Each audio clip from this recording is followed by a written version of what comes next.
Et si je te disais que la façon dont commence ta matinée définit toute ta journée? Que tu n'as pas besoin de motivation vide ni de promesses magiques, mais seulement de quelques minutes de concentration, de conscience et de direction? Écouter ces méditations chaque matin n'est pas seulement une habitude, c'est un acte de pouvoir personnel. C'est choisir de se réveiller avec clarté plutôt qu'avec confusion, avec un but plutôt que dans la précipitation, avec résilience plutôt que par réaction. Si tu en as assez de répéter les mêmes erreurs, de te sentir entraîné par le chaos du quotidien, de te perdre dans l'urgent et d'oublier l'important, alors voici ton point de départ. Car il ne s'agit pas d'avoir des journées parfaites, mais d'avoir un esprit fort pour les affronter. Es-tu prêt à entraîner ton esprit avant que le monde ne le distrait? Avant de commencer, je veux que tu fasses quelque chose de puissant. Va dans les commentaires et écris cette phrase: aujourd'hui, je me concentre sur ce que je peux contrôler. Je suis stoïcien. En l'écrivant, tu ne laisses pas seulement un message, tu envoies un signal direct à ton esprit. Tu prends le contrôle. Tu entraînes ton subconscient à répondre avec sagesse et non par impulsion. Et si ce message résonne en toi, abonne-toi et laisse un like, afin que nous puissions continuer à créer du contenu qui transforme ta manière de penser, de ressentir et de vivre. Méditation 1, l'importance d'écouter des méditations stoïciennes le matin. Il existe une immense différence entre se réveiller et simplement ouvrir les yeux. Tu peux te lever physiquement mais laisser ton esprit endormi. Tu peux commencer ta journée en mode pilote automatique, en répétant la routine sans conscience, sans intention et sans direction.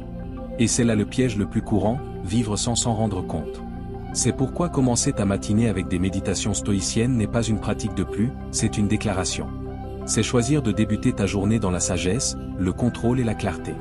Tu ne fais pas que te réveiller, tu accordes ton âme. Lorsque tu écoutes une méditation stoïcienne dès le matin, tu donnes à ton esprit une encre. Au lieu d'être emporté par les émotions, les obligations, les messages et les nouvelles, tu te centres sur ce qui compte vraiment. Entendre des phrases comme « tu ne contrôles pas ce qui arrive, mais tu contrôles ta réponse » ou « fais aujourd'hui ce que ton futur te remerciera d'avoir fait » te place sur une autre fréquence. Cela te rappelle que tu n'es pas là pour réagir sans réfléchir, mais pour agir avec vertu. La matinée est un terrain sacré.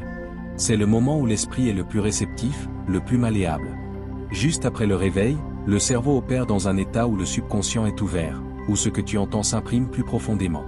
Tout comme certains choisissent de commencer leur journée avec des plaintes ou de l'anxiété, toi, tu peux choisir d'y semer la force intérieure, le calme et la sagesse pratique.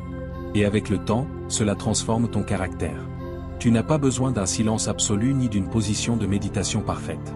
Tu peux écouter une méditation stoïcienne pendant que tu te prépares, que tu fais ton café ou que tu regardes par la fenêtre. L'essentiel, c'est l'intention, permettre à ces mots d'entrer et de t'accompagner. Car ce que tu écoutes au début de la journée influence la façon dont tu interprètes chaque défi qui viendra. Si tu commences ta journée avec un esprit désordonné, tout te semblera plus lourd. Mais si ton esprit est centré, tout devient gérable.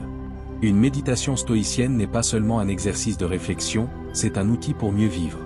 Les stoïciens ne méditaient pas pour fuir, mais pour se préparer. Ils anticipaient ce qui pouvait arriver et se demandaient « qu'est-ce qui dépend de moi? Comment dois-je agir si les choses ne se passent pas comme prévu? Comment puis-je rester serein au milieu du chaos ?» C'est exactement ce que tu accomplis en pratiquant cela chaque matin. Tu t'exerces à l'art de la prévoyance mentale.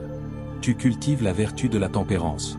Les stoïciens comme Sénèque, Épictète ou Marc Aurèle savaient que la qualité de leur journée ne dépendait pas des circonstances extérieures, mais du dialogue intérieur. Voilà pourquoi ils répétaient sans cesse des idées qui leur rappelaient leur force intérieure et leur maîtrise de soi. Aujourd'hui, tu peux faire de même. Tu as accès à leur sagesse. Tu peux l'écouter, l'absorber et la mettre en pratique. Il ne s'agit pas seulement de connaître le stoïcisme, mais de le vivre. Avec le temps, tu en verras les effets, tu réagiras moins et tu réfléchiras davantage. Tu t'inquiéteras moins de ce que tu ne peux pas contrôler et tu mettras plus d'énergie dans ce qui est entre tes mains. Tu sentiras la différence dans ta manière de gérer les difficultés, les conversations tendues et les imprévus. Et ce n'est pas parce que la vie devient plus facile, mais parce que toi, tu deviens plus fort. Écouter des méditations stoïciennes chaque matin, c'est comme affûter une épée avant la bataille. C'est te préparer à vivre avec intention, à ne pas gaspiller ta journée, à te souvenir de l'essentiel. Peu importe que tu le fasses 5 minutes ou une demi-heure, l'important, c'est de le faire. Car chaque jour est une nouvelle opportunité d'être meilleur et quand tu commences ta journée avec philosophie, clarté et fermeté, tu es déjà en train de gagner.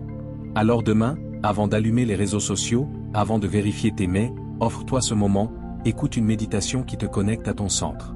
Écoute des paroles qui t'élèvent, rappelle-toi ce qui dépend réellement de toi, et depuis cet espace, sors dans le monde avec l'esprit ferme, le cœur en paix et la volonté entraînée. C'est cela, vivre comme un véritable stoïcien. C'est cela, commencer la journée en remportant une victoire intérieure. Méditation 2, nous avons deux vies, et la seconde commence lorsque nous comprenons que nous n'en avons qu'une. Il arrive un moment dans la vie où quelque chose change. Ce n'est pas toujours dramatique. Parfois, c'est une conversation. Parfois, c'est un silence.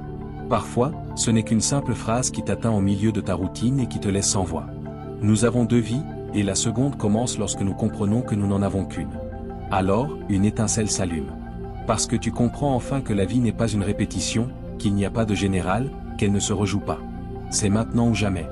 Et c'est là que ta seconde vie commence, une vie avec un but, une présence et une urgence saine. Pendant des années, peut-être as-tu vécu comme si ton temps était infini, en repoussant tes rêves, en reportant des décisions, en supportant des situations qui usent ton âme. Tu te disais, plus tard, quand j'aurai du temps, quand tout sera parfait. Mais ce « plus tard » n'arrive jamais. Le parfait n'existe pas. Tout ce que tu as, c'est le moment présent. Et lorsque tu le comprends vraiment, tu ne peux plus vivre de la même manière. Tu ne peux plus ignorer tes dons. Tu ne peux plus rester dans des lieux qui ne te nourrissent pas. Tu ne peux plus continuer anesthésié, en répétant des journées vides. Ce réveil n'est pas confortable, mais il est nécessaire. Il t'oblige à te poser des questions difficiles. Suis-je là où je veux être? Suis-je en train de devenir celui que je suis venu être? Est-ce que j'utilise mon temps comme la ressource la plus précieuse que j'ai? Parce que c'est bien cela qu'il est. Tu peux perdre de l'argent et le regagner. Tu peux perdre des choses et les reconstruire. Mais le temps, une fois qu'il s'en va, ne revient jamais. Chaque jour vécu sans intention est un jour qui ne reviendra pas. Et quand cette idée cesse d'être une théorie pour devenir une conviction, ta seconde vie commence. Tu n'as pas besoin d'une crise pour te réveiller. N'attends pas que la vie te secoue violemment, réveille-toi toi-même. Regarde autour de toi. Observe tes habitudes, tes décisions, tes relations. Sont-elles alignées avec la vie que tu désires vraiment, ou es-tu seulement en train de survivre en faisant ce que les autres attendent de toi? La vie consciente commence par l'honnêteté. Et souvent, la vérité fait mal. Mais la douleur de la vérité est plus légère que celle de l'illusion déguisée en confort. Le merveilleux, c'est que tu n'as pas besoin de tout changer d'un coup. Tu as seulement besoin de commencer. Parfois, le changement commence quand tu décides d'arrêter de dire « oui » à ce qui ne résonne pas avec toi.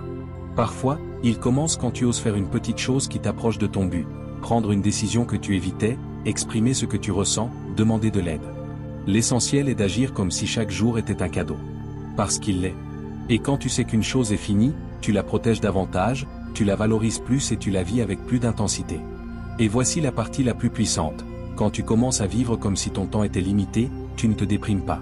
Au contraire, tu te libères. Parce que tu cesses de gaspiller ton énergie dans ce qui n'a pas d'importance. Tu cesses de chercher l'approbation au mauvais endroit. Tu cesses de jouer des rôles. Et tu commences à être toi, sans filtre, sans peur, avec authenticité. Cette authenticité attire ce qui est vrai, des relations plus honnêtes, des objectifs plus alignés, des moments plus significatifs. Alors aujourd'hui, je veux t'inviter à ne plus attendre, à ne plus repousser ta seconde vie. Fais une pause. Respire. Observe ce que tu fais de ton temps, de ton énergie, de tes talents. Demande-toi si cela honore vraiment ce que tu es. Et si la réponse est non, ne te blâme pas, change simplement de direction. Tu peux commencer maintenant, cet après-midi, à 7 heures, dans cette respiration. Tu n'as pas besoin d'un plan parfait. Tu as seulement besoin de décider que ta vie mérite d'être vécue avec conscience, avec intention, avec amour. À partir de ce moment-là, tu n'es plus en train de survivre. Tu es en train de vivre. Tu es dans ta seconde vie. Et alors tout change. Parce que toi, tu as changé. Parce que maintenant tu sais. Et quand on sait, on ne peut plus revenir en arrière. Méditation 3, accepte ce qui est, lâche ce qui a été et aie foi en ce qui sera. Accepter ce qui est ne signifie pas abandonner, mais arrêter de se battre contre la réalité. Bien souvent, nous souffrons non pas à cause de ce qui arrive, mais à cause de notre résistance à l'accepter. Nous aurions voulu que les choses soient différentes, que les personnes agissent autrement, que les erreurs ne se produisent pas. Mais la vérité, c'est que c'est déjà arrivé. C'est du passé. Tenir fermement à ce qui n'existe plus, c'est comme essayer de retenir l'eau avec les mains. Plus tu forces, plus tu perds. Lâcher prise, ce n'est pas oublier, ce n'est pas approuver, mais choisir de ne pas laisser le passé t'emprisonner. Tu peux honorer ce que tu as vécu sans y rester coincé. Avoir foi en ce qui sera, c'est comprendre que l'avenir est incertain, mais qu'il contient aussi des possibilités infinies. Ce n'est pas naïveté, c'est courage. C'est accepter que tu ne contrôles pas tout, mais que tu peux avancer malgré cela. C'est croire que chaque fin contient un début, que chaque perte peut cacher une graine de croissance. Celui qui accepte le présent, lâche le passé et a foi en l'avenir vit avec légèreté. Il marche avec sérénité, car il n'est pas prisonnier de ce qu'il ne peut changer. Méditation 4. Trois choses ne reviennent jamais: le temps, la parole et l'opportunité. Il y a des choses dans la vie qui, une fois parties, ne reviennent jamais. Tu peux demander pardon, tu peux chercher à rattraper le terrain perdu, tu peux tenter de reconstruire ce qui fut, mais certaines choses s'en vont définitivement. Le temps, la parole et l'opportunité ne t'attendent pas. Ils ne reculent pas, ils ne s'arrêtent pas. Le temps que tu laisses filer ne reviendra jamais. Les mots que tu prononces ne s'effacent pas. Et les occasions que tu n'as pas saisies, souvent, ne se présentent plus. Ce n'est pas un appel à la panique, mais un appel à la conscience. Lorsque tu comprends que ces trois choses sont irréversibles, tu commences à vivre avec plus d'intention et plus de prudence. Le temps. Combien de fois t'es-tu dit, je le ferai plus tard, je lui parlerai demain, ce n'est pas encore le bon moment? Comme si tu avais une éternité devant toi. Mais la vérité, c'est que le temps ne s'arrête pas.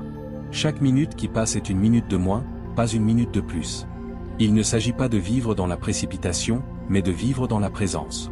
Que fais-tu de ton temps? L'investis-tu dans ce qui compte vraiment ou le laisses-tu s'échapper dans les distractions et les plaintes? Tu ne peux pas récupérer hier, mais tu peux décider que ce jour ne te glissera pas entre les doigts. La parole.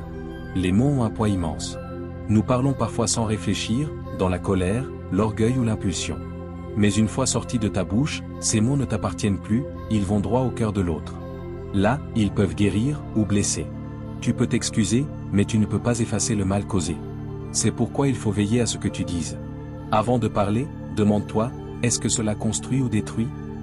Car souvent, ce qui fait le plus de mal n'est pas ce qui se passe, mais ce qui est dit. Alors si tu dois parler, que ce soit pour élever, pas pour abaisser, pour rapprocher, pas pour éloigner. L'opportunité. La troisième chose est l'occasion. Cet appel que tu n'as pas passé. Cette idée que tu n'as pas mise en œuvre. Cette porte qui s'est ouverte, mais que tu n'as pas franchie. Parfois, elles ne reviennent jamais. Et il est souvent plus douloureux de regretter ce qu'on n'a pas fait que ce qu'on a tenté et raté. Nous attendons toujours le moment parfait, le signe idéal, le jour propice. Mais la vie ne fonctionne pas ainsi. Les opportunités se présentent souvent déguisées en inconfort, en incertitude, en peur. Et si tu n'as pas le courage d'agir, elles passent. Le pire, c'est que tu ne te rends parfois compte que c'était une opportunité qu'une fois qu'il est trop tard. La sagesse stoïcienne. Cette vérité est au cœur du stoïcisme. Sénèque disait, ce n'est pas que nous ayons peu de temps, mais que nous en perdons beaucoup. Marc Aurèle rappelait que la vie est brève et que chaque moment doit être vécu avec attention. Épictète insistait sur la nécessité de surveiller nos paroles, car une fois lancées, comme des flèches, elles ne reviennent pas. Cette philosophie nous invite à valoriser le présent, à parler avec vertu et à agir avec courage. Car la seule chose qui nous est assurée, c'est l'instant présent. Invitation à la conscience. Aujourd'hui, je t'invite à observer. Observe comment tu utilises ton temps. À quoi consacres-tu tes heures les plus précieuses? À l'urgent ou à l'important? Es-tu en train de construire ou simplement de survivre? Observe aussi tes paroles. Parles-tu avec intention, ou répètes-tu par habitude? Choisis-tu le silence quand il est sage, ou parles-tu sans conscience? Enfin, observe les opportunités. Que laisses-tu passer par peur, par doute, ou par croyance qu'il y aura toujours une prochaine fois? La clé est de vivre avec attention. Il ne s'agit pas de viser la perfection, mais de ne pas s'endormir dans la routine, de ne pas remettre à demain l'essentiel, de ne pas gaspiller ce que la vie t'offre aujourd'hui. Si quelque chose compte pour toi, fais-le maintenant. Si quelqu'un compte pour toi, dis-le maintenant. Si une occasion se présente, ose maintenant. Méditation 5. Garde ton calme, tu as déjà traversé cela. Tu as déjà traversé des tempêtes. Et tu les as surmontées. Tu le feras encore. Peut-être pas avec les mêmes outils, peut-être pas avec la même énergie, mais avec une sagesse plus profonde. Car chaque fois que tu as affronté une épreuve, quelque chose en toi s'est renforcé. Et cela ne disparaît pas. C'est là, même si parfois tu l'oublies.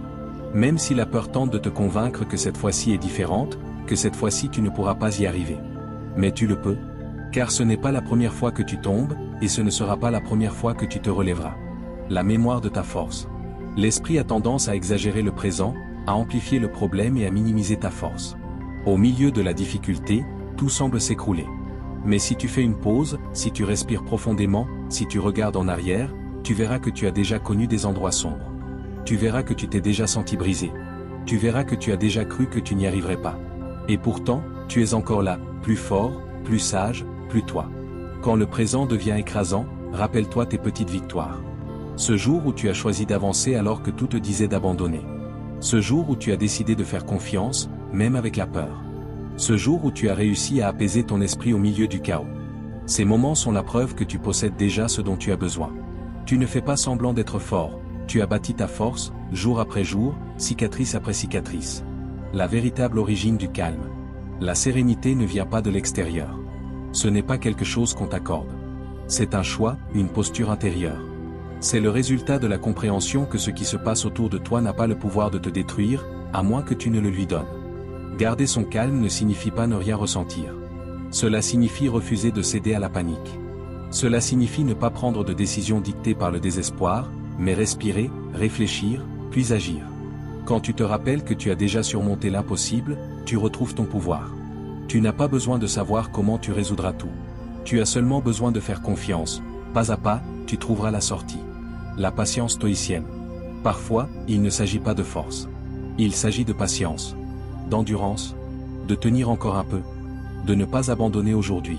Pour les stoïciens, la résilience n'était pas une qualité extraordinaire, mais une vertu que chacun peut cultiver. Marc Aurèle écrivait pour lui-même, « Si cela fait mal, supporte-le. Rien ne peut arriver que tu ne sois fait pour endurer. » Les stoïciens savaient que la clé n'était pas d'éviter les coups de la vie, mais de se renforcer grâce à chacun d'eux. Et cette force n'est pas de crier plus fort, mais de rester ferme quand tout tremble. C'est de se rappeler que ton centre n'est pas dans ce qui arrive dehors, mais dans la façon dont tu choisis d'y répondre. Le dialogue intérieur. Alors, quand le monde semblera s'écrouler, assieds-toi avec toi-même. Rappelle-toi tes victoires passées. Écris-les si nécessaire. Parle-toi comme tu parlerais à un ami, avec compassion, avec honnêteté, avec confiance. Dis-toi, ce ne sera pas facile. Mais j'ai déjà marché sur des chemins difficiles. Et je suis encore là. Je continuerai. Cette voix intérieure, lorsqu'elle est entraînée, devient ton bouclier le plus puissant. Tu peux aussi t'entourer de symboles de ta force. Un objet, une phrase, une chanson, quelque chose qui te rappelle qui tu es lorsque tu l'oublies. Car oui, parfois tu oublies. Mais tu peux toujours revenir à toi, à ton essence, à cet espace où tu sais que tu peux traverser cette épreuve. Pas parce que tout est sous contrôle, mais parce que toi, tu es sous contrôle. Et si malgré tout tu as encore l'impression de ne pas pouvoir y arriver, avance petit à petit. N'essaie pas de résoudre tout aujourd'hui. Pense seulement au prochain pas. Un seul. Et lorsque tu l'auras franchi, le chemin s'éclairera un peu plus. Puis un autre pas, et encore un autre. Ainsi, ce qui paraissait immense commence à prendre forme, et ce qui semblait impossible devient une histoire passée. Reste calme. Tu as déjà traversé cela auparavant, et tu le surmonteras à nouveau. Car en toi, il y a plus de force que tu ne l'imagines, plus de clarté que tu ne le crois, plus d'amour propre que tu ne t'en accordes. Il te suffit de t'en souvenir et de continuer à marcher, car tout passe. Même ceci. Et lorsque cela passera, tu seras plus toi que jamais, plus sage, plus libre, plus invincible. Méditation si cela te rend heureux, garde-le en silence. Pas parce que c'est un secret, mais parce que cela n'a pas besoin d'approbation. Car tout ce qui brille n'a pas besoin d'être exhibé. Il y a des moments, des personnes, des réussites, des émotions et de petits miracles qui se vivent mieux dans l'intimité de l'âme. Aujourd'hui, dans un monde où tout semble devoir être partagé, où chaque sourire doit être montré, où chaque pas semble nécessiter un applaudissement extérieur, choisir le silence est une forme puissante de liberté. Lorsque tu décides de ne pas publier ce qui te fait du bien, tu ne caches rien. Tu protèges ce qui est sacré. Tu reconnais que tu n'as pas besoin de validation, ni de like, ni de commentaires pour confirmer ce que tu sais déjà, que tu es en paix, que tu grandis, que tu es heureux. Et cela, en ces temps, est un acte de rébellion spirituelle. Car tu te libères du bruit, tu te déconnectes du spectacle et tu choisis de vivre de l'intérieur, et non de l'extérieur. Tout n'a pas à être partagé. Certaines joies se multiplient lorsqu'elles se célèbrent à voix basse. Certains instants perdent leur magie lorsqu'on les expose, non pas parce que les autres les abîment, mais parce que l'intime a sa propre vibration. C'est comme une mélodie douce que toi seul entends, si tu montes trop le volume, elle se déforme. Partager excessivement ce qui te rend heureux attire souvent des opinions inutiles, des jugements, des comparaisons, des projections d'insécurité de la part d'autrui. Et tu n'as pas à défendre ta joie. Tu n'as pas à justifier ta paix. Tu n'as pas à expliquer ce que tu as choisi. Si quelque chose te fait du bien, si cela te nourrit, si cela t'élève, cela suffit. Toi, tu sais ce que ça vaut. Et cela est suffisant. Cette manière de vivre trouve une racine profonde dans le stoïcisme. Épictète nous a enseigné que la tranquillité naît de l'attention portée à ce qui dépend de nous. Et le bonheur, le vrai, naît de l'intérieur, jamais de l'extérieur. Marc Aurèle écrivait lui aussi sur la nécessité d'être maître de soi, de ne pas vivre sous le regard des autres, mais dans la cohérence intérieure. D'un point de vue stoïcien, partager pour obtenir une approbation est une forme d'esclavage. En revanche, savourer en silence est un signe de maîtrise de soi. Il ne s'agit pas de cacher ton bonheur, mais de le laisser fleurir sans dépendre des applaudissements. Il s'agit d'honorer ce qui te fait du bien sans en faire un spectacle. Car quand quelque chose te rend vraiment heureux, tu n'as pas besoin de le crier. Cela se voit dans ton énergie, dans ton regard, dans ta paix, dans ta présence. Et cette façon de briller, sans bruit, est plus puissante que n'importe quelle publication. Apprendre à garder certaines choses pour toi ne te rend pas moins généreux, mais plus sage.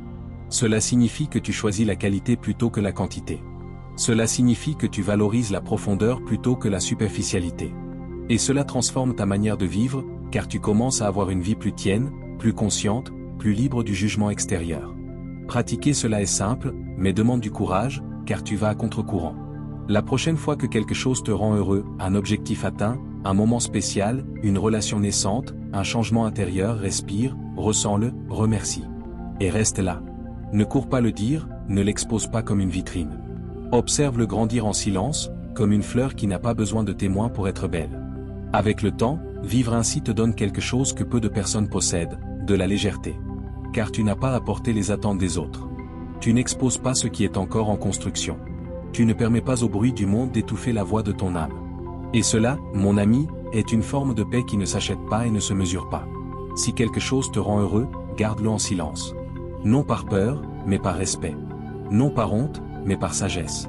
Car tout ce qui a de la valeur n'a pas besoin d'être montré. Les choses les plus authentiques n'ont pas besoin d'être validées. Elles n'ont besoin que d'être vécues. Et pendant que tu les vis, le monde continue de tourner, mais toi, tu es déjà à un autre niveau. Méditation 7. Sois égoïste avec ton temps. Beaucoup de gens ne le méritent pas. Et il ne s'agit pas de devenir froid, insensible ou solitaire. Il s'agit de reconnaître que ton temps, c'est ta vie. Chaque fois que tu l'offres à quelqu'un ou à quelque chose qui ne le valorise pas, tu donnes des minutes de ton existence que tu ne récupéreras jamais. Nous vivons comme si nous avions l'éternité devant nous, mais la vérité, c'est que le temps, une fois passé, ne revient jamais. Et quand tu comprends cela réellement, tu commences à devenir plus sélectif, plus conscient, plus ferme. Il y a des personnes qui ne veulent pas ton bien, mais ton attention. Il y a des activités qui ne te nourrissent pas, elles ne font que te distraire. Il y a des engagements qui ne naissent pas du cœur, mais de la culpabilité. Et si tu n'apprends pas à dire non, ta vie se remplit de ce que tu ne veux pas, de ce dont tu n'as pas besoin, de ce qui ne t'élève pas. Le problème n'est pas que tu n'aies pas de temps. Le problème, c'est comment tu l'utilises et avec qui tu le partages. Apprendre à protéger ton temps est une forme d'amour-propre. C'est dire, ma vie est importante, et ce que j'en fais l'est aussi. Tu n'es pas là pour plaire à tout le monde. Tu n'es pas là pour sauver ceux qui ne veulent pas être sauvés. Tu n'es pas là pour remplir l'agenda des autres pendant que le tien reste vide. Ton temps est ton temple. Et ce que tu laisses entrer détermine ce que tu ressens, ce que tu penses, la façon dont tu vis. Oui, au début cela fait mal, car tu es tellement habitué à tout donner, à être disponible pour tout le monde, à ne pas décevoir, que dire non semble être un manque d'empathie. Mais ce n'est pas le cas. C'est une forme de respect, d'abord envers toi, ensuite envers les autres. Car si tu es bien, tu peux donner depuis l'amour. Mais si tu te vides, si tu t'épuises, ce que tu donnes n'est plus qu'un résidu. Et cela n'aide ni toi, ni personne. Il ne s'agit pas de t'isoler, mais de choisir. Choisir avec qui il vaut vraiment la peine de partager une conversation, un après-midi, un silence. Choisir de t'entourer de personnes qui t'élèvent, qui t'écoutent, qui te respectent. Et aussi apprendre à être seul sans te sentir vide, car souvent, être seul est la manière la plus pure de te retrouver. Du point de vue du stoïcisme, cette idée est limpide. Marc Aurèle disait, « Occupe-toi de l'essentiel et poursuis ton chemin, le reste n'est que distraction. » Pour les stoïciens, le temps devait être consacré à ce qui cultive la vertu, la sérénité, le sens. Pas à plaire aux autres, pas à flatter l'ego, pas à combler des vides extérieurs. Le temps devait être investi, non gaspillé. Tu peux appliquer cette philosophie dès aujourd'hui. Demande-toi, ce que je m'apprête à faire contribue-t-il à ma croissance ? Cette personne m'apporte-t-elle ou ne fait-elle qu'exiger ? Cet engagement n'est-il du devoir ou d'un désir réel ? Commence à protéger ton agenda comme tu protèges ton intimité. Tout le monde n'a pas besoin d'avoir accès à toi. Tout le monde ne mérite pas d'entrer dans ton espace. Et cela ne fait pas de toi une mauvaise personne, mais une personne consciente. Apprends à dire non sans culpabilité. Apprends à annuler des projets qui ne résonnent plus, à quitter des groupes, des cercles ou des dynamiques qui ne te représentent pas. Le temps que tu économises ainsi, tu pourras l'investir dans ce qui compte vraiment, tes passions, tes objectifs, tes liens authentiques, ta paix. Quand tu apprends à être égoïste avec ton temps, ton énergie change. Tu ne cours plus partout par obligation, tu vas là où tu choisis d'aller, avec joie. Tu n'essaies plus d'être à 1000 endroits à la fois, tu es présent là où tu veux vraiment être, avec les quelques personnes qui comptent. Tu n'agis plus par automatisme, mais avec intention. Et cette façon de vivre est différente, elle est plus légère, plus vraie, plus tienne. Alors aujourd'hui, avant de dire « oui » par habitude, demande-toi si ce « oui » t'honore ou te trahit. Avant d'accepter un engagement, demande-toi si tu le fais par amour ou par peur de décevoir. Avant de donner ton temps, rappelle-toi que c'est ton trésor le plus rare. Si quelqu'un ne le valorise pas, il ne le mérite pas. Sois égoïste avec ton temps. Non par arrogance, mais par sagesse. Non par ego, mais par respect pour ta vie. Car celui qui t'apprécie vraiment n'exige pas ton temps, il le chérit avec toi, il le respecte, il en est reconnaissant. Et c'est là que tu dois être, dans ces lieux, avec ces personnes, à ce rythme. Car là, le temps n'est jamais perdu. Là, le temps se transforme en vie vécue avec sens. Méditation 8. Les émotions des autres ne sont pas ta responsabilité.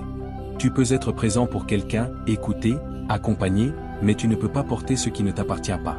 Car si tu prends le poids de la douleur des autres comme si c'était la tienne, tu finis épuisé, vidé, et tu te perds en essayant de sauver les autres. Ce qu'il est difficile de comprendre, c'est qu'aider ne signifie pas toujours absorber. Aimer ne signifie pas toujours se sacrifier jusqu'à disparaître. Protège ton énergie, non pas parce que tu es égoïste, mais parce que tu comprends que tu ne peux rien donner en étant vide. Si tu te brises intérieurement en essayant de réparer les autres, tu ne guéris pas et eux non plus. Il y a une différence entre être un soutien et être une béquille, entre accompagner et porter. Lorsque tu ne poses pas cette limite, tu deviens la poubelle émotionnelle de tous, toujours celui qui écoute, qui est là, qui résout, jusqu'au jour où tu t'effondres.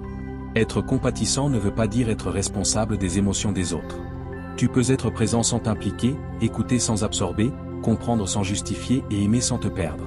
Tu n'as pas à résoudre la vie de personne. Tu n'as pas à guérir ce que l'autre refuse même de regarder. Tu n'as pas à être le sauveur. Ta responsabilité, c'est ta paix, ton équilibre, ta clarté. Ce n'est pas de la dureté, mais de la sagesse émotionnelle. C'est reconnaître que chacun a son chemin, son rythme, ses combats. Tu peux accompagner avec respect, mais tu ne peux pas te battre à leur place, vivre à leur place, sentir à leur place. Si quelqu'un choisit de rester dans le drame, la plainte ou la victimisation, ce n'est pas ton rôle de le tirer de là. Tu peux tendre la main, mais si cette personne ne la saisit pas, lâche. Ne la traîne pas, ne coule pas avec elle. Dans le stoïcisme, cette idée est fondamentale. Épictète disait, certaines choses dépendent de nous et d'autres non. Et les émotions des autres, leurs décisions, leurs réactions, ne dépendent pas de toi. Les stoïciens comprenaient que la sérénité n'était possible qu'en distinguant l'interne de l'externe. Tu ne contrôles pas ce que ressent l'autre. Tu contrôles seulement ta manière d'y répondre. Et c'est là que réside ton pouvoir. Apprendre à poser des limites émotionnelles est un acte d'amour-propre. C'est dire, je t'aime, mais je ne vais pas me briser pour toi. C'est apprendre à dire, je suis là pour toi, mais tu es responsable de ce que tu ressens, de ce que tu fais de cela et de la manière dont tu choisis de le vivre. Et cette clarté, même si elle fait mal au début, est ce qui t'aide réellement. Car lorsque tu prends soin de toi, tu montres aux autres comment faire de même. Certaines personnes ne cherchent pas de l'aide, mais de l'attention ou quelqu'un pour alimenter leur drame. Et si tu ne le comprends pas, tu finis piégé, enfermé dans une histoire qui n'est pas la tienne. Tu perds ton énergie, ton attention, ta vitalité. C'est pourquoi, chaque fois que tu sens que quelqu'un te draine, fais une pause. Respire. Demande-toi, suis-je en train d'aider ou d'absorber? Suis-je en train de soutenir ou de me perdre? Si la réponse est que tu te perds, pose une limite. Avec amour, mais avec fermeté. Tu n'as pas besoin d'être agressif, seulement clair. Tu peux dire, je suis là pour t'écouter, mais je ne peux pas porter cela tous les jours. Ou encore, je te respecte, mais j'ai aussi besoin d'espace pour moi. Ces limites ne brisent pas les relations, elles les purifient. Ce qui est sain survit à la limite, et ce qui ne l'est pas tombe de lui-même. Tu n'es pas responsable de ce que ressentent les autres. Tu n'es pas coupable de leur douleur. Tu n'es ni la cause, ni la solution. Tu es un être humain avec ton propre monde intérieur, tes propres émotions, tes propres défis, ta propre vie. Protège-la. Protège-la comme tu le ferais pour quelqu'un que tu aimes profondément. Car au fond, toi seul sais combien il est difficile de maintenir ton équilibre. Toi seul sais le poids que cela représente de porter le tien et celui des autres. Et si un jour tu doutes, si un jour tu te sens coupable de ne pas être présent pour tout le monde, rappelle-toi ceci, t'aider toi-même, c'est aussi aider le monde. Car lorsque tu es en paix, tu donnes depuis l'amour et non depuis l'obligation. Et c'est la forme la plus élevée de présence. Ne pas être là juste pour être là, mais être bien avec toi pour être encore mieux avec les autres. Méditation 9. 4 problèmes. Nous pensons trop, nous faisons trop confiance, nous partageons trop et nous aimons trop. Nous avons 4 problèmes, et ce ne sont pas ceux que nous imaginons habituellement. Ce n'est pas le manque de temps, ce n'est pas le manque d'opportunités, ce n'est pas que la vie soit injuste. Nos problèmes les plus profonds naissent de l'excès. Nous pensons trop, faisons trop confiance, partageons trop et aimons trop. Non pas parce qu'aimer serait mal, ou parce que nous aimons trop, mais parce que nous dépassons les limites. Lorsque nous franchissons le seuil de l'équilibre, ce qui était une vertu devient un fardeau, et ce qui a commencé comme un acte noble finit par nous faire mal. Nous pensons trop. Nous ruminerons ce qui est déjà passé, ce qui n'est pas encore arrivé, ce qui pourrait mal tourner. Nous imaginons des scénarios, interprétons des silences, recréons des conversations. Et pendant ce temps, la vie continue, mais nous ne la vivons pas. Nous sommes piégés dans notre esprit, perdant le présent. Car penser excessivement n'apporte pas de solution. Cela épuise, cela embrouille, cela inquiète. Penser est utile, mais quand la pensée devient obsession, elle cesse d'être bénéfique et devient toxique. Nous devons revenir à l'instant présent, respirer, faire une chose à la fois. Et nous rappeler que tout ce que nous pensons n'est pas vrai, que tout ce que nous craignons ne mérite pas notre attention. Nous faisons trop confiance. Nous offrons notre confiance comme si elle n'avait aucun poids. Nous donnons accès à nos profondeurs à des personnes qui n'ont pas encore prouvé qu'elles le méritaient. Nous idéalisons, projetons, supposons que, parce que nous agissons avec le cœur, les autres feront de même. Et lorsque cela ne se produit pas, nous nous sentons trahis, déçus, blessés. Mais ce n'était pas seulement l'autre. C'était aussi notre manque de filtre, notre urgence de nous connecter sans observer. Faire confiance n'est pas de la naïveté. Faire confiance est une décision qui exige du temps, de la cohérence, des signes. Ce n'est pas se fermer au monde, c'est s'ouvrir en conscience. Nous partageons trop. Notre vie entière est exposée.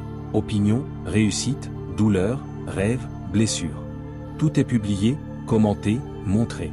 Et dans cet excès de partage, nous perdons souvent la valeur même du partage, surtout de ce qui est intime, de ce qui nous appartient uniquement, de ce qui se protège dans le silence. Tout n'a pas besoin d'être dit. Tout ne doit pas être montré. Certaines choses grandissent mieux dans la sphère privée. Certains processus ne fleurissent que lorsqu'ils ne sont pas sous les projecteurs. Apprendre à garder pour soi est aussi une forme de sagesse et d'amour-propre. Et nous aimons trop. Nous aimons au point de nous oublier nous-mêmes, de justifier l'injustifiable, d'accepter des miettes, de sacrifier notre bien-être pour maintenir un lien qui ne guérit plus, qui ne construit plus. Aimer ne devrait pas faire mal. Aimer ne devrait pas vous épuiser. Aimer ne devrait pas signifier cesser d'être vous-même. L'amour, quand il est sain, ne demande pas de s'effacer. Il vous renforce, vous protège, vous donne de l'espace. Et pour atteindre ce type d'amour, il faut d'abord apprendre à s'aimer soi-même, à ne pas supplier, à ne pas courir après l'affection. Aimer les autres sans s'aimer soi-même est la forme la plus subtile d'abandon personnel.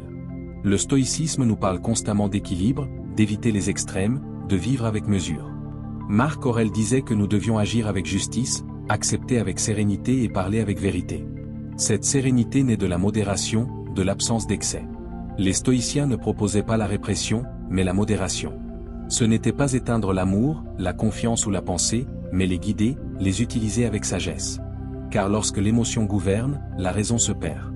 Et lorsque la raison est au commandement, la vie devient plus claire, plus simple, plus neutre.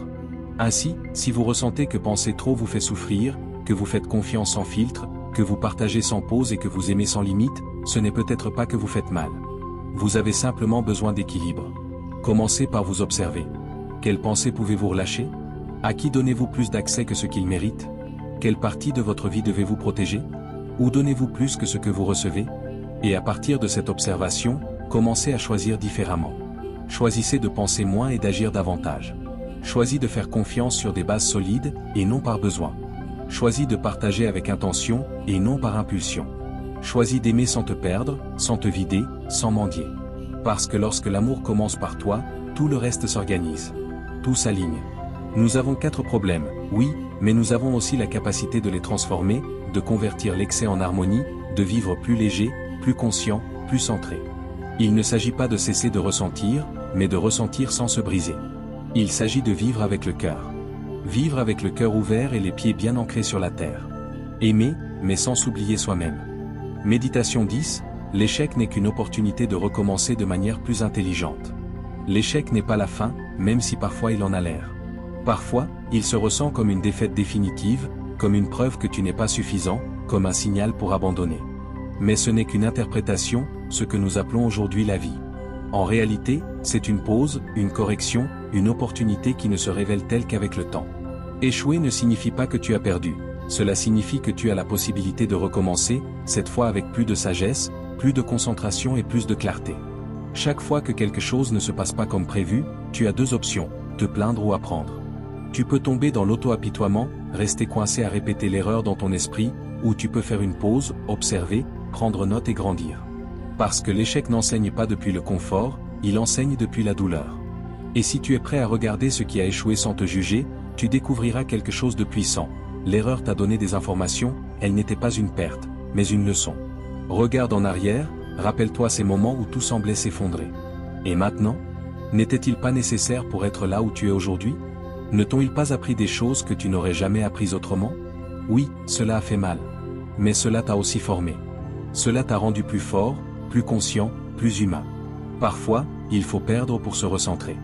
Parfois, il faut toucher le fond pour trouver une base solide sur laquelle construire vraiment. L'échec te force à t'arrêter, et cela, bien que désagréable, est une bénédiction. Parce que cela te sort de l'automatisme.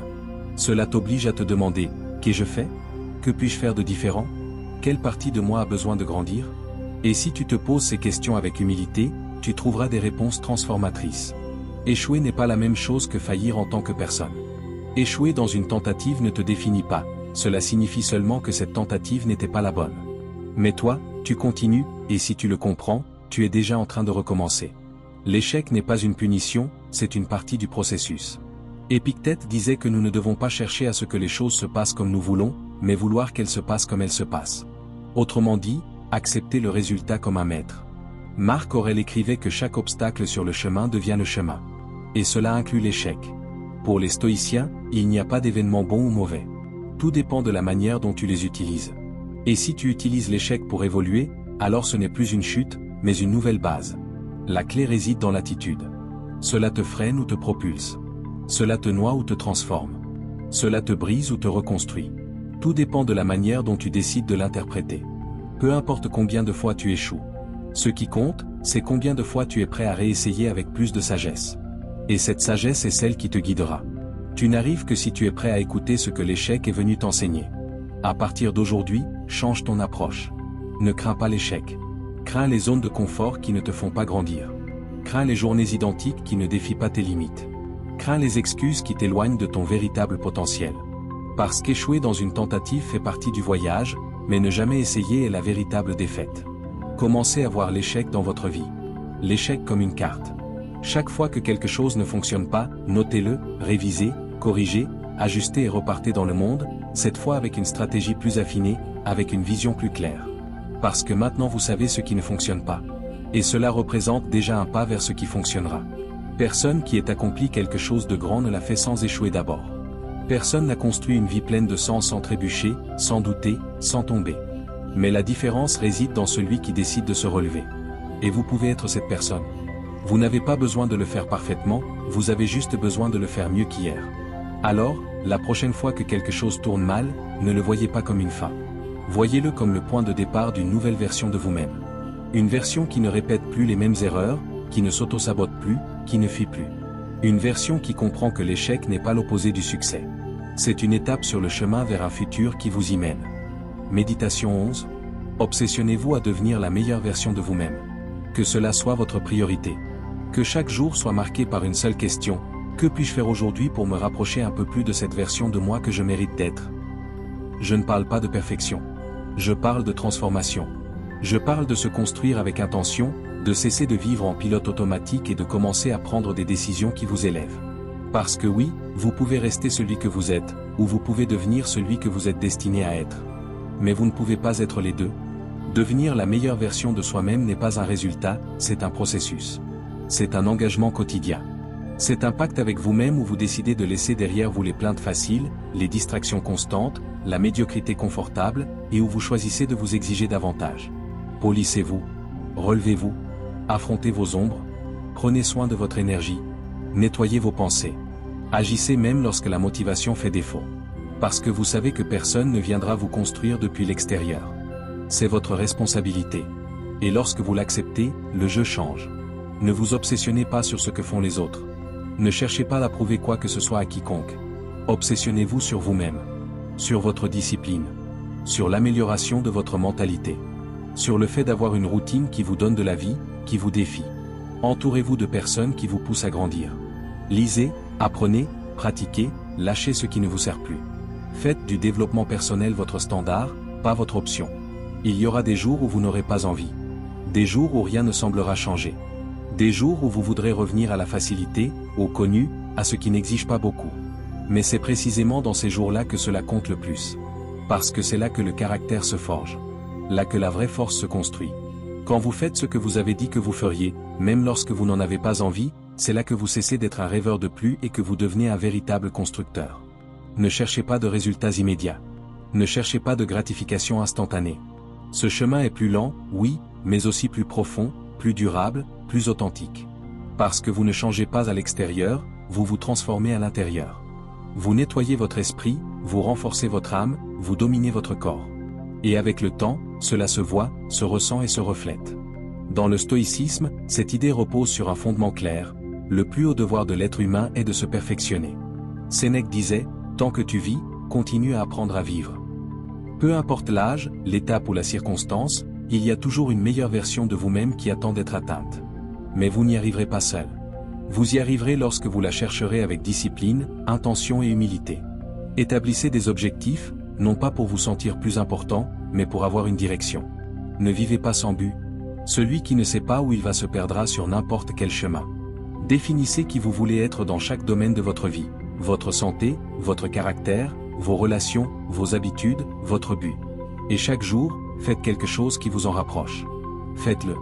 Quelque chose de petit, mais constant. Parce que le vrai changement n'arrive pas d'un coup. Il se produit dans la répétition. Ne laissez pas la peur de l'échec vous arrêter. Vous échouerez. Vous reculerez parfois. Mais cela ne signifie pas que vous avez échoué. Cela signifie que vous êtes sur le chemin. L'important est de ne pas abandonner. Que chaque chute vous enseigne. Que chaque erreur vous affine. Que chaque trébuchement vous rappelle pourquoi vous avez commencé. Si tu restes ferme dans ta vision, tu vas y parvenir. Non pas par chance, mais par persistance. Un jour, sans t'en rendre compte, tu te regarderas dans le miroir et tu verras quelqu'un de différent. Pas parce que tu es maintenant parfait, mais parce que tu es plus conscient, plus fort, plus libre. Et alors, tu comprendras, il ne s'agissait pas d'atteindre un objectif externe. Il s'agissait de te construire intérieurement. De devenir quelqu'un qui se respecte, qui s'honore, qui vit avec un but et qui vit avec succès. Obsède-toi à devenir la meilleure version de toi-même. Pas par ego, mais par amour-propre, par respect pour ton potentiel, par engagement envers la vie que tu peux créer. Parce que si tu ne le fais pas, personne ne le fera pour toi. Et si tu le fais, tout le reste s'alignera. Car quand tu changes, tout change. Commence aujourd'hui. Sans excuse, avec faim, avec intention et avec foi. Tout ce dont tu as besoin pour devenir cette personne est déjà en toi. Tu dois juste décider de le révéler. Jour après jour, pas à pas, jusqu'à ce que ce ne soit plus un objectif, mais ta nouvelle manière de vivre. Méditation 12. Les mauvaises habitudes sont comme un lit confortable, facile à rejoindre, mais difficile à quitter. Au début, elles ne semblent pas dangereuses. Elles sont douces, familières, réconfortantes. Elles te promettent un soulagement, te donnent du repos. Elles te murmurent que ça ne fait rien si tu te laisses aller un peu. Mais ce qu'elles ne te disent pas, c'est que plus tu y restes longtemps, plus ta volonté s'engourdit. Et quand tu veux en sortir, vouloir ne suffit plus. Il faut lutter, car l'habitude t'a attaché, elle est devenue partie de toi, souvent sans que tu t'en rendes compte. Les habitudes négatives se construisent en silence. Elles n'arrivent pas d'un coup. Elles se forment dans ce que tu tolères, dans ce que tu répètes sans questionner, dans ce que tu fais quand tu crois que personne ne te regarde. Peu à peu, elles deviennent des chaînes invisibles qui t'empêchent d'avancer. Elles volent ton temps, ton énergie, ton estime de soi et ta clarté. Le pire, c'est qu'elles te font croire que tu ne peux pas changer, que c'est toi, que ce sera toujours ainsi. Mais ce n'est pas vrai. Une habitude n'est pas ton identité, c'est un schéma, et les schémas peuvent être brisés. La première étape est l'observation honnête, sans excuse. Que fais-tu chaque jour qui t'éloigne de la personne que tu veux être? Quelle conduite se répète encore et encore, alors que tu sais qu'elle te fait du mal? Peut-être l'usage excessif du téléphone, la procrastination, l'alimentation émotionnelle, le fait de te dénigrer ou de dire oui alors que tu voulais dire non. Quoi qu'il en soit, il faut le reconnaître, car tu ne peux pas changer ce que tu ne reconnais pas, et tu ne peux pas sortir du lit si tu n'admets même pas que tu y es allongé. Changer une mauvaise habitude ne nécessite pas de force brute, mais de la stratégie. Il faut créer de nouveaux chemins. Il ne s'agit pas seulement d'arrêter quelque chose, mais de le remplacer, de trouver une meilleure alternative à laquelle recourir quand la tentation apparaîtra, car elle apparaîtra. L'ancienne habitude viendra frapper à ta porte et te dira « Allez, encore une fois ». C'est là que tu dois être prêt, non seulement avec de la volonté, mais avec un nouveau plan. Commence petit. Une habitude ne se brise pas en un jour, elle s'affaiblit à chaque choix différent. Chaque fois que tu dis non à ce qui te contrôlait, tu reprends du pouvoir. Et ce pouvoir, bien qu'il semble petit, est la base d'une nouvelle vie. Chaque action compte. Même si tu ne le vois pas immédiatement, quelque chose de nouveau se forme en toi. Pour les stoïciens, les habitudes font partie du caractère. Épictète disait que nous ne devons pas attendre que les choses externes changent si nous n'avons pas d'abord travaillé sur notre esprit et nos actions. La véritable liberté, selon eux, est la capacité à se maîtriser, à ne pas être esclave de ses impulsions, à choisir avec conscience plutôt que de réagir par habitude. Et cette liberté ne s'acquiert pas du jour au lendemain. Elle se construit jour après jour, décision après décision. La clé est de ne pas abandonner. Il y aura des rechutes, des jours où tu échoueras, mais échouer n'est pas un échec. L'échec, c'est abandonner. Et tu n'es pas ici pour abandonner. Tu es ici pour briser des cycles, pour te prouver que tu peux sortir de cette zone de confort toxique, que tu peux créer des habitudes qui t'élèvent plutôt que te détruisent. Cesse d'être la version de toi que tu as rêvé, mais qui n'apparaît que lorsque tu décides de lâcher ce qui ne te sert plus. Imagine à quoi ressemblerait ta vie si tu remplaçais un seul mauvais habit par un bon. Si, au lieu de procrastiner, tu commençais ta journée avec intention. Si, au lieu de réagir par des plaintes, tu choisissais de répondre par l'action. Si, au lieu de remplir le vide par le bruit, tu le remplissais de but et de sens. Tout changerait, pas d'un coup, mais petit à petit, cela changerait. Le véritable changement commence à l'intérieur, lorsque tu décides que cela suffit. Sors de ce lit confortable, non pas parce que c'est urgent, mais parce que ton futur le mérite, parce que ta paix intérieure en a besoin, parce que ton âme le réclame. Et oui, au début, cela coûtera, mais chaque jour où tu choisis de te lever, même un peu, tu te rapproches de ta liberté, de ta force, de toi-même. Les mauvaises habitudes peuvent sembler confortables. Mais tu n'as pas été créé pour rester dans le confort. Tu as été créé pour grandir. Et grandir commence par une seule décision. Plus jamais de statu quo. Méditation 13, prends soin de ton corps. Rappelle-toi que la santé est une autre forme de richesse. Tu peux avoir des objectifs, des talents, des rêves, même de l'argent. Mais si tu n'as pas de santé, tout le reste s'affaiblit. Il est facile de l'oublier, de le repousser, de penser que tu peux en abuser aujourd'hui et compenser demain. Le corps n'est pas un ornement. Le corps conserve tout, ce que tu fais, ce que tu manges, ce que tu ignores. Et un jour, quand tu t'y-attends le moins, il te le fera payer. Ton corps n'est pas un simple décor, c'est ton véhicule. C'est le temple depuis lequel tu penses, parles, décides et agis. C'est ton outil le plus puissant. Si tu ne le soignes pas, il te limite. Si tu ne le renforces pas, il s'affaiblit. Si tu ne l'écoutes pas, il tombe malade. La santé mentale requiert un corps fort. Marc Aurèle entraînait son corps chaque jour dans le cadre de sa discipline.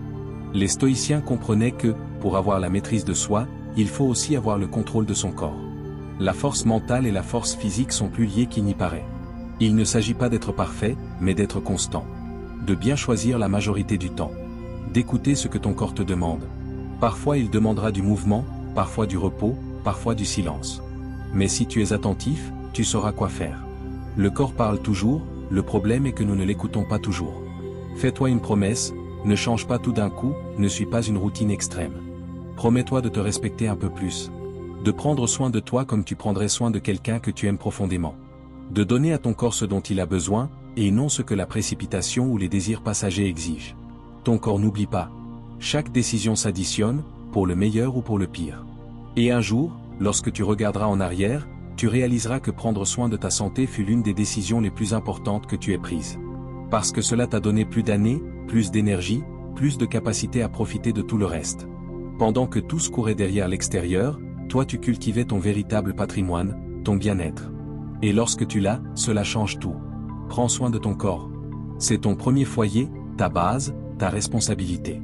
Et lorsque tu le fais, tu n'améliores pas seulement ta santé, tu améliores ta vie entière. Ton focus, tes relations, ta productivité, ta paix. La santé n'est pas une dimension parmi d'autres. C'est le fondement de tout ce que tu peux devenir. Méditation 14, petit cercle, vie privée et esprit en paix. C'est une formule puissante que très peu de gens osent pratiquer. Nous vivons à une époque où il semble plus important d'être vu que d'être bien, où partager tout est confondu avec être authentique, et où accumuler des contacts vaut plus que construire des relations profondes. Mais lorsque tu choisis consciemment de garder ton cercle fermé, de protéger ton intimité et de prendre soin de ta paix mentale, tu découvres une liberté différente. Une liberté qui n'a pas besoin d'applaudissements, qui ne dépend pas du bruit, et qui te connecte à toi-même. Tu n'as pas besoin d'être entouré de nombreuses personnes pour te sentir accompagné. Tu n'as pas besoin de raconter ta vie à tout le monde pour te sentir validé. En réalité, plus tu partages l'essentiel avec ceux qui ne le méritent pas, plus tu t'exposes au jugement, aux malentendus et aux énergies qui ne te construisent pas. Cela ne signifie pas que tu ne fais pas confiance. Cela signifie que tu choisis. Tu sais que tout le monde n'a pas accès à ta part la plus sacrée. Un petit cercle n'est pas synonyme de solitude, c'est synonyme de clarté. Cela signifie que tu as appris à filtrer, à distinguer ceux qui sont motivés par l'intérêt de ceux qui sont motivés par la loyauté, ceux qui t'applaudissent seulement quand tu réussis de ceux qui te soutiennent quand tu échoues. Un petit cercle te permet d'être toi-même, sans masque, sans explication, sans pression.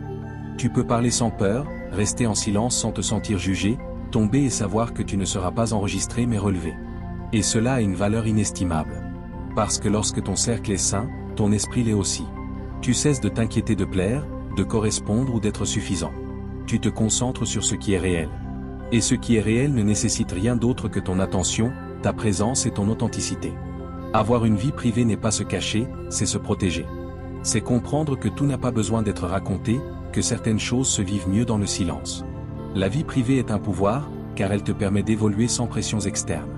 Tu peux changer sans avoir à te justifier, guérir sans publier chaque étape, aimer sans devoir le montrer. Lorsque ta vie devient plus privée, ton esprit se soulage. Moins d'opinions, moins de comparaisons, moins de drames inutiles. Tu commences à te concentrer sur l'essentiel, sur ce qui compte vraiment. Et à partir de là, tout change, ta productivité, ton énergie, ta sérénité. Parce que tu n'agis plus en réaction à ce que pensent les autres, mais en accord avec ce que tu sais. Méditation 15. Le stoïcisme, cette philosophie, est essentielle. Les stoïciens ne cherchaient pas l'approbation externe. Ils vivaient avec but, discrétion et intégrité. Sénèque conseillait d'éviter la foule, non par mépris, mais par prudence. Sénèque conseillait d'éviter la foule, non par mépris, mais par prudence. Marc Aurèle écrivait pour lui-même, pas pour les autres.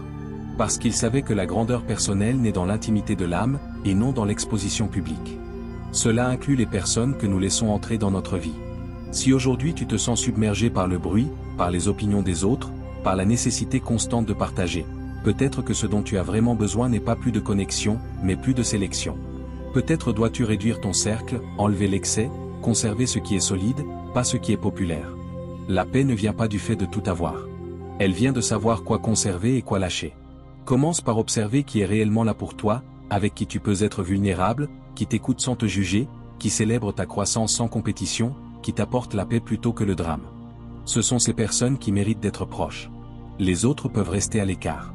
Non par rancune, mais par conscience. Non par rejet, mais avec soin. Et plus ton cercle est petit, plus ton esprit devient fort, car tu n'as plus besoin de rien prouver, plus besoin de t'expliquer, plus besoin de diviser ton énergie dans 1000 directions. Tu peux te concentrer, respirer, vivre en paix. Petit cercle, vie privée, esprit en paix. Pratique-le, protège-le. Et tu verras qu'en lâchant l'excès, tout ce qui est précieux reste, et tout ce qui n'était pas réel disparaît. Lorsque tu choisis ton cercle, tu choisis ton environnement. Et lorsque tu choisis ton environnement, tu choisis ton bien-être. Dans cet espace intime et authentique, tu trouves enfin ce que tu as toujours recherché, la sérénité. Méditation 16, prendre des risques. Jouer la sécurité est le plus grand danger que tu puisses courir dans la vie. Plus tu t'accroches au confort, plus tu t'éloignes de ton potentiel. La zone de confort se déguise en paix, mais souvent elle s'évanouit. Elle est une trappe déguisée en stabilité, l'endroit où tes rêves s'endorment, où ton talent s'éteint lentement, où ton vrai moi commence à se rétrécir pour s'adapter. Et oui, tout semble sous contrôle. Mais rien ne change, rien ne grandit, rien n'évolue. Éviter les risques semble logique. Nous voulons des certitudes, des garanties, un sol ferme. Mais la vérité est que tout ce qui a de la valeur dans la vie se trouve de l'autre côté de la peur. Si tu choisis toujours la sécurité, tu t'indiques toi-même que tu ne fais pas confiance à ta capacité à t'adapter, à apprendre, à affronter l'inconnu. Et si tu échoues, rien que tu ne puisses utiliser comme apprentissage ou tremplin. Ce qu'il faut vraiment craindre, ce n'est pas l'échec, mais de ne pas avoir essayé. Chaque fois que tu choisis de rester où tu es par peur de perdre, tu renonces aussi à gagner, à découvrir de quoi tu es capable, à grandir. Voilà le vrai danger, vivre petit alors que tu es destiné à quelque chose de plus grand. sors de ta zone de confort. Il n'est pas nécessaire de sauter dans le vide sans préparation, mais il faut avancer même quand tu ne sais pas exactement comment faire. Prends des risques calculés, évalue, décide et agis. Le vrai développement ne vient pas quand tout est prêt, mais quand tu es prêt à essayer malgré l'incertitude. Chaque pas hors de ce que tu connais te renforce, t'enseigne et te transforme. Combien de fois as-tu voulu faire quelque chose mais la peur t'en a empêché? Combien de fois as-tu su que tu devais dire oui, mais as dit non par manque de courage? Combien de fois as-tu laissé la peur t'arrêter pour éviter des complications? Ce dialogue intérieur façonne ton destin. Ta vie se construit par tes choix. Si tu choisis toujours le confort, tu entraînes ton esprit à se contenter, à éviter, à survivre plutôt qu'à vivre pleinement. Le stoïcisme est profondément sage à ce sujet. Les philosophes savaient que la vie ne doit pas être vécue dans la peur, mais dans la vertu. Marc Aurèle disait que la vie de chaque homme est teintée par l'imagination qu'il entretient. Si tu imagines toujours le pire, tu vivras limité. Mais si tu affrontes la vie avec courage et raison, chaque défi devient une opportunité. Épictète enseignait que ce n'est pas l'événement qui compte, mais notre réaction face à celui-ci. Le risque n'est pas le problème, c'est ton interprétation du risque. La sécurité peut sembler intelligente, mais bien souvent, ce n'est qu'une excuse élégante pour ne pas affronter ses limites.